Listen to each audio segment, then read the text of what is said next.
Alors dans cet exercice, il s'agit ici de, donc nous sommes toujours dans la deuxième année PC, la deuxième année bac PC bien sûr, et ici vous avez la racine linéaire, donc nous avons une fonction définie racine cubique de x plus 1 moins racine quatrième de x plus 1, montrer que f est dérivable de 0 et interpréter graphiquement le résultat. Donc on va chercher donc la limite du taux d'accroissement pour étudier la dérivabilité. D'abord, la fonction f est continue, comme remarque ici, hein, f est continue, f est continue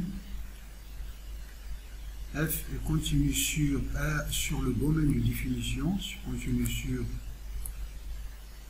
moins 1 plus l'infini, bien sûr comme somme de deux fonctions continues parce que x vers racine énième de f de x est continu là où f est défini sur tout intervalle i où f est continu et positif. D'accord? Donc on sait ça dans le cours.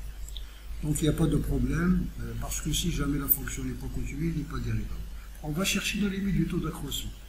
Limite pour x tend vers 0 plus, donc ici dérivable en 0, pardon, en 0, de f de x moins f de 0 sur x, moins 0 bien sûr sur x, égale la limite pour x tend vers 0, de l'image de 0 c'est 0. Donc vous avez ici donc racine de cubique du x plus 1 moins racine quatrième du x plus 1 sur x. Vous avez ici 0 sur 0. Alors ici vous n'allez pas utiliser la partie conjuguée parce que vous ne connaissez pas la partie conjuguée. Vous savez que la partie conjuguée de racine cubique de a moins racine cubique de b, la partie conjuguée c'est racine cubique de a carré plus racine cubique de b carré plus racine cubique du produit. Bien sûr, si vous avez ici un plus, vous allez avoir ici un moins. Ça, c'est la racine cubique. Et la racine cubique aussi que vous avez dans la racine quatrième de a moins racine quatrième de b, sa partie conjuguée, c'est racine quatrième de a plus racine quatrième de b, facteur de racine carrée de a plus racine carrée de b. Donc ça, c'est les parties conjuguées. Mais ici, les ordres des racines sont différents. Alors, puisque les ordres des racines sont différents, alors vous allez voir ici, puisque les ordres des racines sont différents, on va faire autrement. Donc, qu'est-ce qu'on va faire ici? Donc, soit on introduit un nombre pour avoir des parties conjuguées, donc il est égal à la limite, lorsqu'x tend vers 0, de racine cubique de x plus 1 moins 1, plus 1, moins racine cubique, moins racine quatrième de x plus 1, sur x. On a ajouté en 1 et retranché 1, donc est égal à la limite, pour x tend vers 0, on va chercher ici les formes, donc vous avez ici, donc voilà, donc vous avez ça, donc c'est racine cubique de x plus 1, moins 1 sur x, il paraît que c'est grand, moins racine quatrième de x plus 1, moins 1 sur x. Donc vous avez le moins 1 devient plus. Ici, en utilisant la partie conjuguée, vous allez voir la limite pour x tend vers 0, 2. Ici, en multipliant par la partie conjuguée, vous allez voir en gros x plus 1 moins 1. Ici, celui-là au cube moins celui-là au cube. Sur x, vous allez multiplier par la partie conjuguée. Donc c'est racine de x plus 1 au carré, plus 1 au carré, plus leur produit. Ici la première partie conjuguée. Moins, vous allez voir ici, la partie conjuguée, vous allez voir ici, c'est la même chose, x plus 1 à la puissance 4, donc c'est x plus 1, moins 1 sur x, racine quatrième de x plus 1, plus 1, facteur de racine carrée de x plus 1, plus 1. Voilà. Ça, c'est cette partie conjuguée-là que nous avons utilisée. D'accord, vous avez ici la partie conjuguée, là, que nous avons utilisé ça. Donc ici, vous faites des simplifications, on va faire des simplifications. Donc vous allez avoir ici, c'est x qui va se simplifier, il va nous rester ici 1. La même chose ici, vous allez avoir x qui va se simplifier, il va nous rester ici 1. Donc ça va nous donner combien? Donc ça va nous donner 1 tiers moins 1 quart. C'est-à-dire 1 douzième. D'accord? 1 tiers ici, c'est 1 plus 1, c'est 2, 2 fois 2, 4. Ici, c'est 1 plus 1 plus 3, c'est 3. Donc vous savez déjà que la partie conjuguée elle a toujours la même valeur, puisque cette valeur c'est 1, donc il va y avoir 1 plus 1 plus 1. C'est parce que si vous remplacez ici, vous allez avoir toujours la même valeur. D'accord?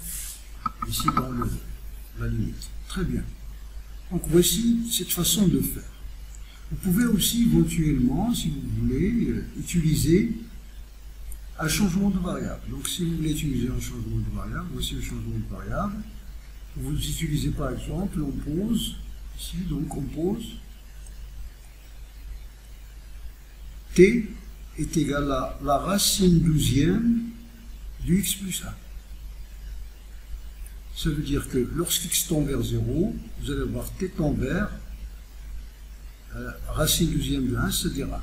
Donc vous allez avoir votre taux d'accroissement, la limite lorsqu'x tend vers 0 de f de x moins f de 0 sur x devient la limite lorsque t tend vers 1 de quoi? Alors ici, racine cubique de x3, ça devient, pour avoir racine cubique, vous multipliez, vous élevez ici à la puissance 4. Vous allez avoir ici t à la puissance 4. Voici racine cubique, c'est t à la puissance 4. Moins t au cube. Sur, ici vous avez t égale à racine cubique, ça veut dire t à la puissance 12 est égal à x plus 1. Ça veut dire x est égal à quoi? T à la puissance 12 moins 1. Voilà. Et ça vous évite d'écrire toutes ces racines de toutes ces parties conjuguées.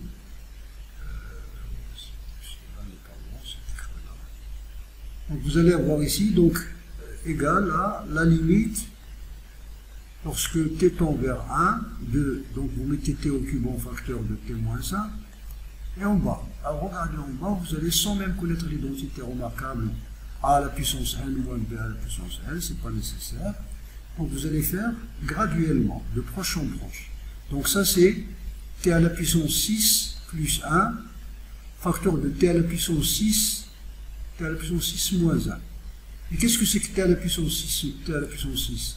C'est t au cube moins 1 plus 1, facteur de t au cube moins 1, c'est ça?